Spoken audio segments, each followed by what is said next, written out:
Pour l'adoption, 198. La majorité requise n'étant pas atteinte, la motion de censure n'est pas adoptée.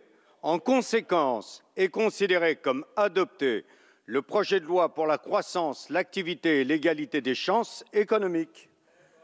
Myriam, cette motion de censure n'a réuni que 198 voix. C'est beaucoup moins qu'en février dernier, 36 voix de moins. Que s'est-il passé? La droite n'a pas fait le plein?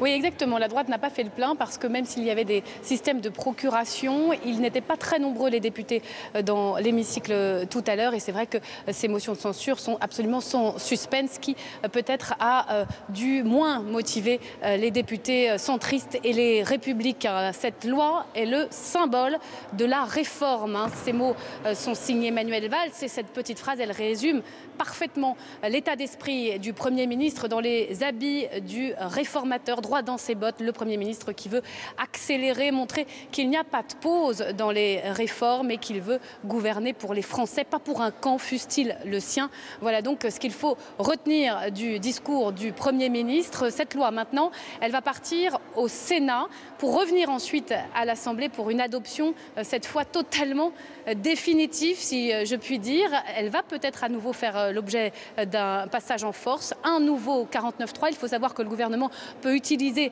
cet article de la Constitution autant de fois qu'il le souhaite sur un même texte. 49.3, donc d'ici le 14 juillet, peut-être une motion de censure de l'opposition à la clé. Ce qui est sûr, c'est que le texte devrait entrer en vigueur avant le 14 juillet, comme l'a promis François Hollande.